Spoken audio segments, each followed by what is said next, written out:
Live है। तो hello my dear student, स्वागत है आप सभी का आपके अपने यूट्यूब चैनल जितेंद्र सर 94 पर। तो मेरे प्यारे स्टूडेंट, आज मैं लेके आया हूँ क्लास 10th के साइंस का क्वेश्चन बैंक का ऑब्जेक्टिव, और वो है यहाँ पे लिखा हुआ आपको दिखेगा 2019 का है।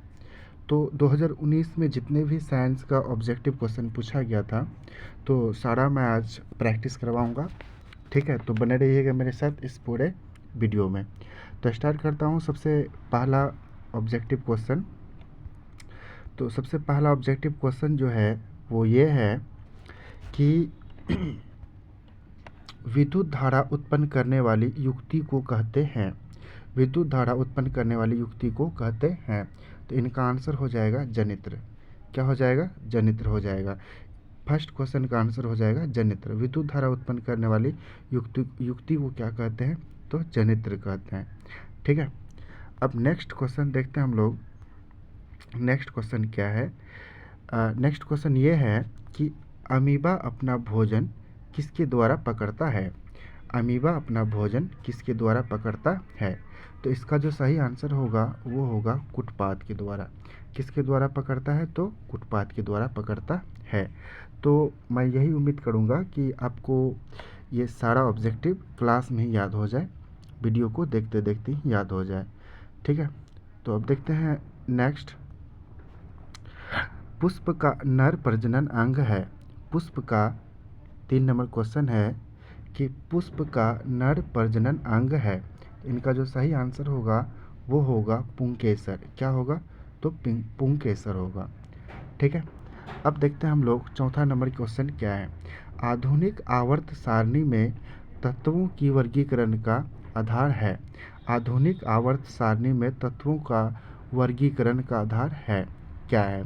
ठीक है, तो 4 का जो आंसर होगा वो हो जाएगा सी, मतलब परमाणु का आयतन। परमाणु का आयतन। आधुनिक आवर्त सारणी में तत्वों का जो वर्गीकरण का आधार था वो था परमाणु का आयतन। ठीक है, नेक्स्ट क्वेश्चन पे यदि हम बात करें, 5 नंबर क्वेश्चन है। 5 नंबर क्वेश्चन ये है कि निम्नांकित में से कौन सा अवशोषी अंग मानव में पाया जाता है? निम्नांकित में से कौन सा अवशेषी अंग या अवशोषी अंग मानव में पाया जाता है? ऑप्शन है रीढ़ की हड्डी, अंगूठा, नाक, ठीक है, अपेंडिक्स। ठीक है, तो इनका जो सही आंसर होगा वो होगा अपेंडिक्स। ठीक, मतलब निम्नांकित में से कौन सा अवशेषी अंग मानव में पाया जाता है? तो वो हो जाएगा अपेंडिक्स, ऑप्शन नंबर डी।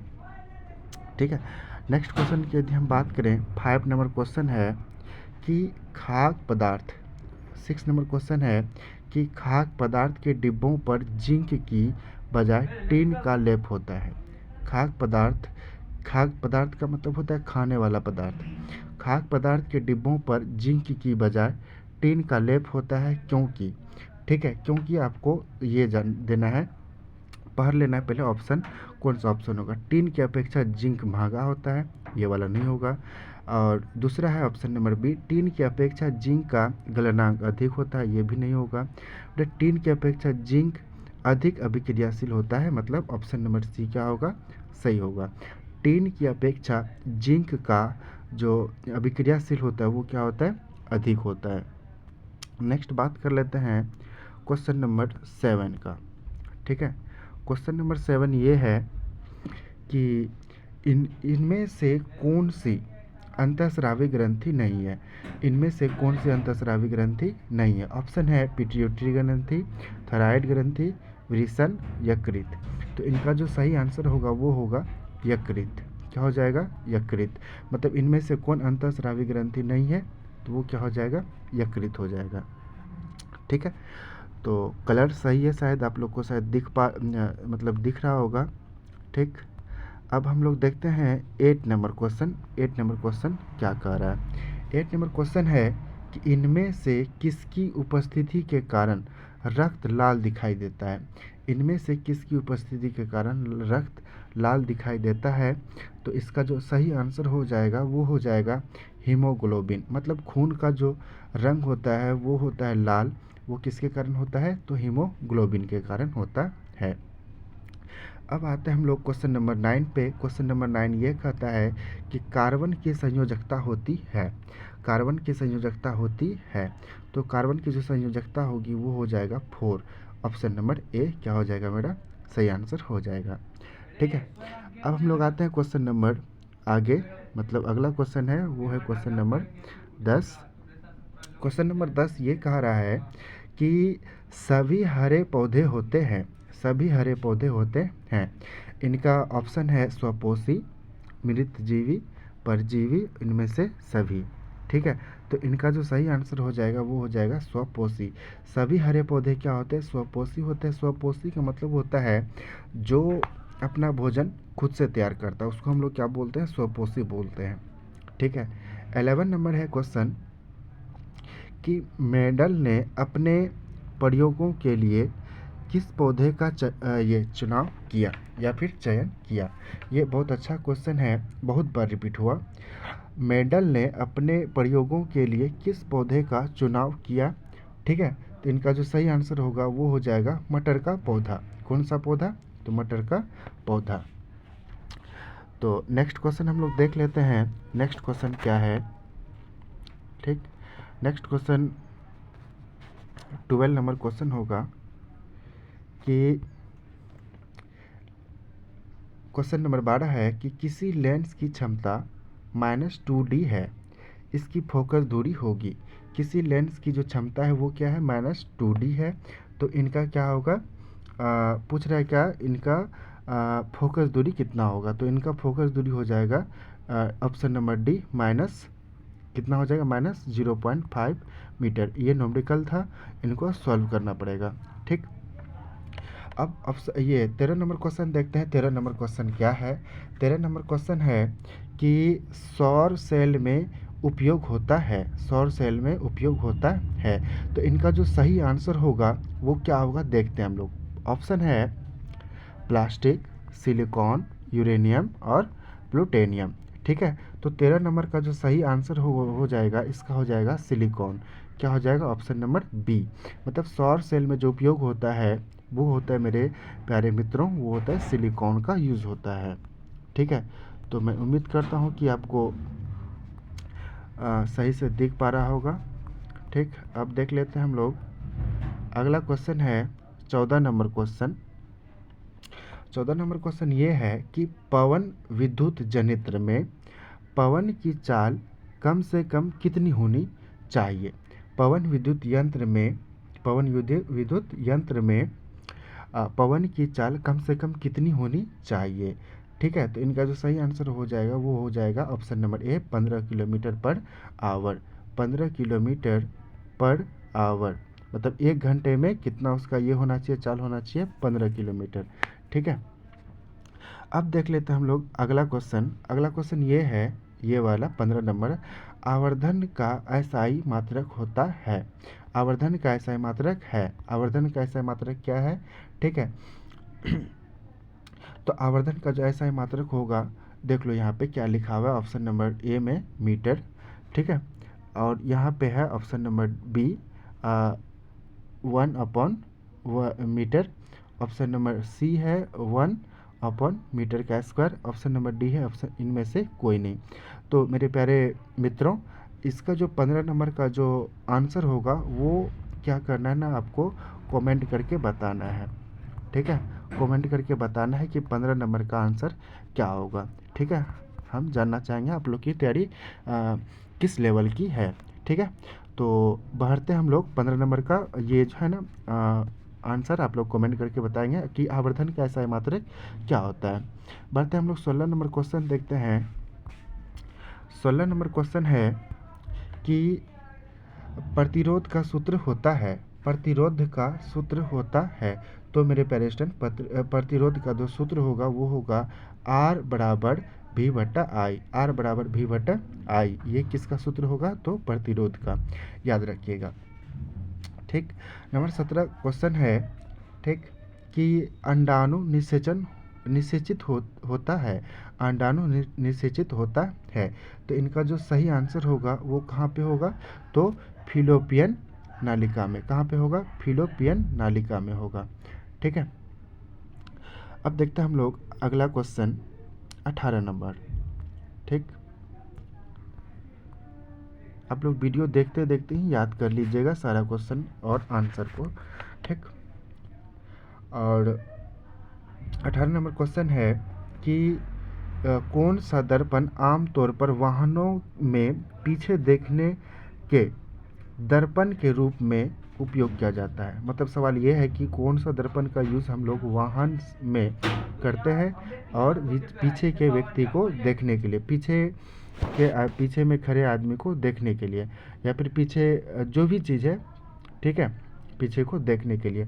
तो ऑप्शन है समतल दर्पण, उत्तल दर्पण, अवतल दर्पण, और क्या है, अवतल लेंस है।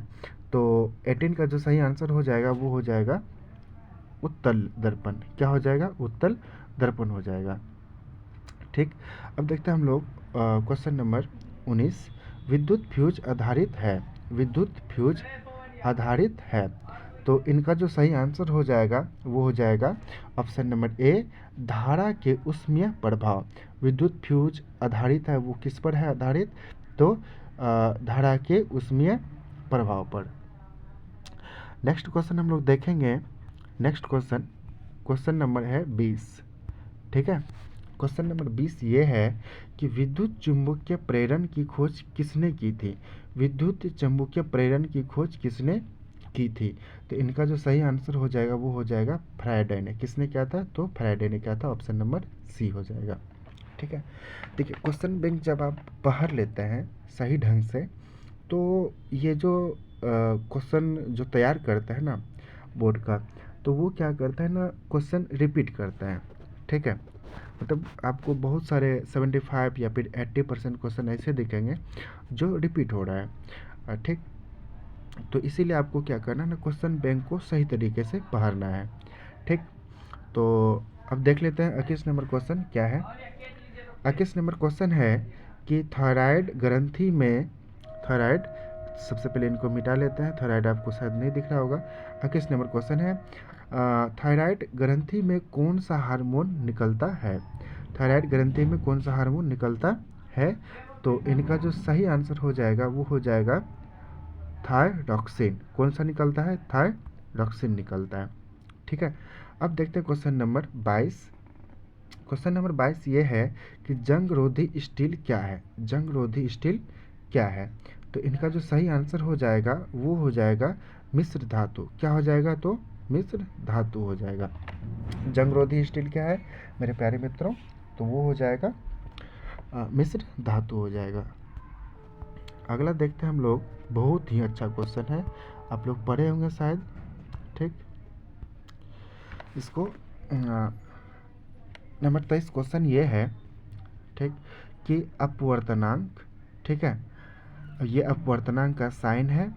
ठीक है, अपवर्तनांक बराबर होता है, 23 नंबर क्वेश्चन है, अपवर्तनांक ठीक बराबर होता है। तो इसका जो सही आंसर जो हो जाएगा वो हो जाएगा sine I by sine R. ठीक है, ये किसके बराबर हो जाएगा, तो ये म्यू के बराबर हो जाएगा। ठीक है, तो ये था 23 का सही आंसर। मतलब 23 का आंसर हो जाएगा कि अपवर्तनांक बराबर है किसका, साइन आई बटा साइन आर का बराबर होता है। अब देख लेते हैं हम लोग 24 नंबर क्वेश्चन है कि वसा पाचन करता है। वसा का पाचन करता है। ठीक है, वसा का पाचन करता है तो कौन करता है। तो 24 का जो सही आंसर हो जाएगा वो हो जाएगा लाइपेज। कौन हो जाएगा, लाइपेज हो जाएगा। ठीक, नेक्स्ट क्वेश्चन देखेंगे हम लोग, क्वेश्चन नंबर 25। क्वेश्चन नंबर 25 ये है कि सबसे अधिक विद्युत ऋणात्मक तत्व है, सबसे अधिक विद्युत ऋणात्मक तत्व है, वो कौन सा है। तो इनका जो सही आंसर होगा वो क्या होगा, ये हो जाएगा एफ। ठीक है, एफ का मतलब आप लोग बताइएगा कमेंट करके कि एफ का मतलब क्या होता है। इसमें से आप बताइएगा कि एफ का मतलब क्या होता है, आई का मतलब क्या होता है, ये जो ऑप्शन नंबर डी में देख रहे हैं, O2 का मतलब क्या होता है, और Cl2 का मतलब क्या होता है। ये चारों का मीनिंग आप कमेंट करके बताइएगा। हमने तो बता दिया कि सबसे अधिक विद्युत ऋणात्मक तत्व कौन होता है? F होता है। आपको कमेंट करके बताना है कि F का मतलब क्या होता है, I का मतलब क्या होता है, O2 का मतलब क्या होता है, Cl2 का मतलब क्या होता है। ठीक है, तो बढ़ते हैं अब हम लोग अगला क्वेश्चन 26 नंबर मतलब 26 नंबर क्वेश्चन। ठीक, 26 नंबर क्वेश्चन है कि समान ब्यूटेन संरचना सूत्र है। सामान्य ब्यूटेन का संरचना सूत्र है। अब देखिए सामान्य ब्यूटेन का जो संरचना सूत्र होता है वो देख लेते हैं। यहाँ तो ऑप्शन नंबर सी भी नहीं दिख रहा है और डी भी नहीं दिख रहा है, लेकिन हाँ इसका जो सही आंसर हो जाएगा वो हो जाएगा ए। क्या हो जाएगा? ए हो जाएगा। ठीक, अब हम लोग देखते हैं अगला क्वेश्चन।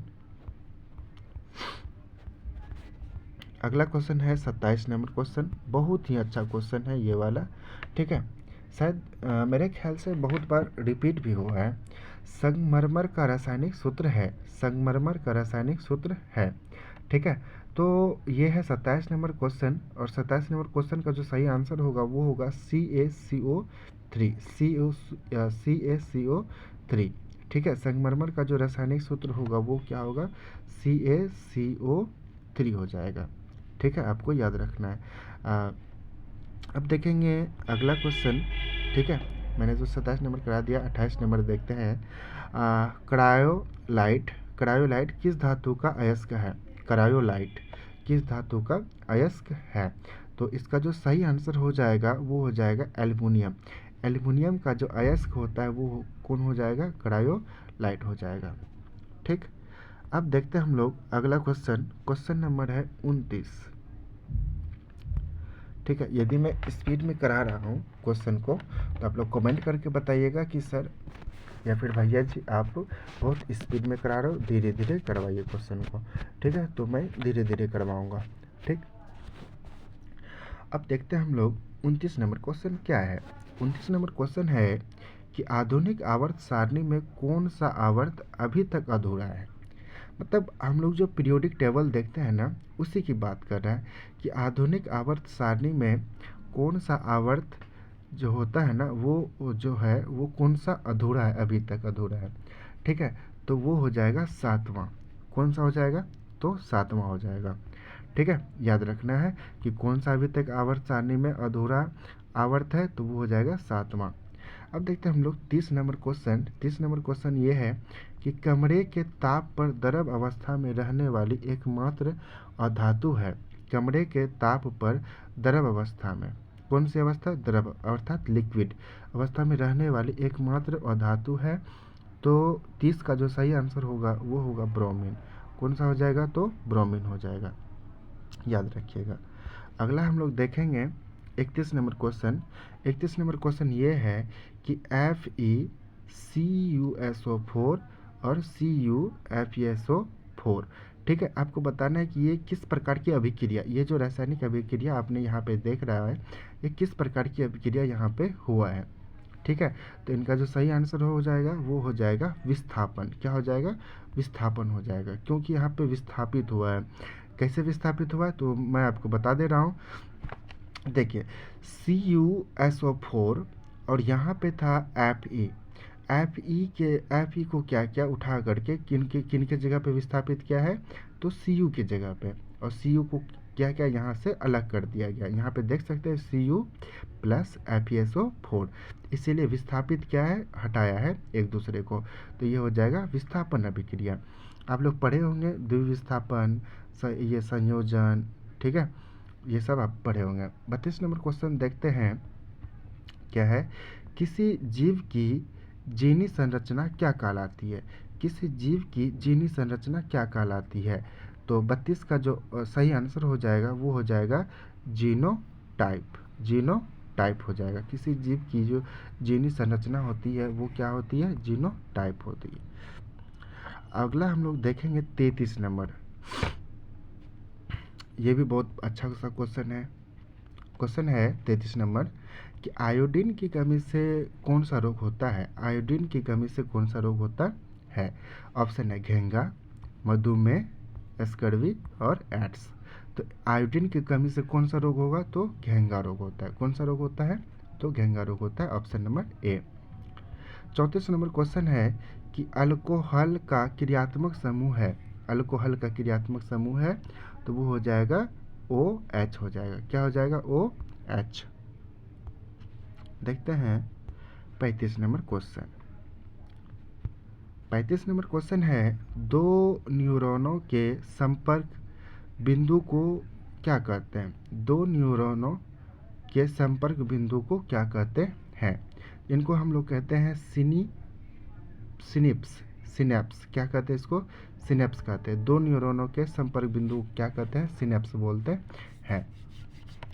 अब हम लोग देखेंगे अगला क्वेश्चन, ये है 36 नंबर। 36 नंबर क्वेश्चन ये है कि उत्तल दर्पण के सामने एक वस्तु को रखा गया है, इसकी प्रतिबिंब की प्रकृति कैसी होगी?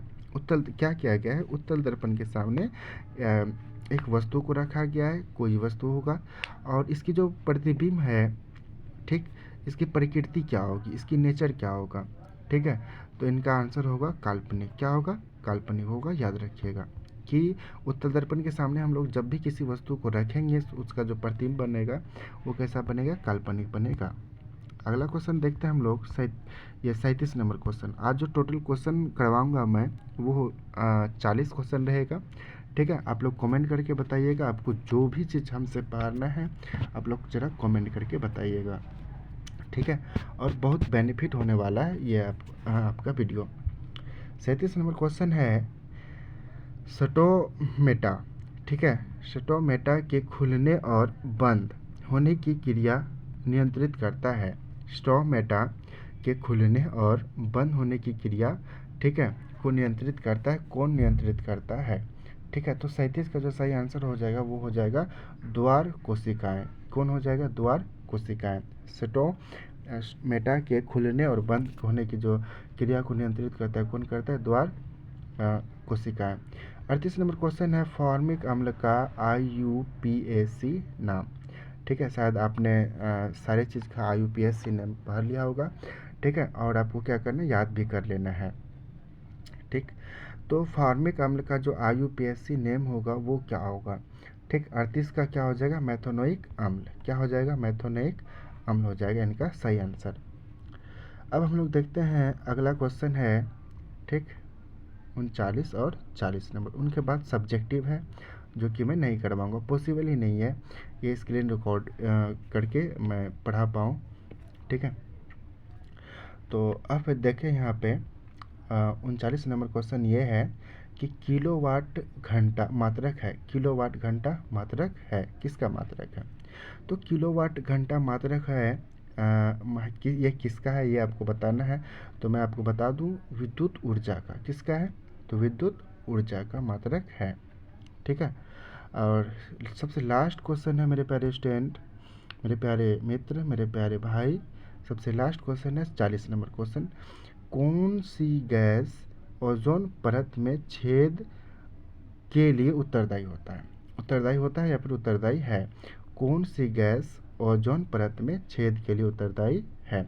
तो इनका जो सही आंसर होगा वो हो जाएगा क्लोरोफ्लोरोकार्बन। CFC बोलते हैं उनको, CFC, क्लोरोफ्लोरोकार्बन। आपसे पूछा भी जा सकता है कि CFC का फुल फॉर्म क्या होता है, तो आपको याद रखना है क्लोरोफ्लोरोकार्बन। तो मेरे प्यारे मित्रों, मेरे प्यारे भाइयों, ठीक, आज मैं यहीं तक रखता हूँ। ठीक है, आज अगर आपको वीडियो अच्छे लगा होगा, ठीक है, तो आपको क्या करना है? लाइक कर देना है, सब्सक्राइब कर देना है। ठीक, और हमको कुछ नहीं चाहिए, बस इतना है। धन्यवाद।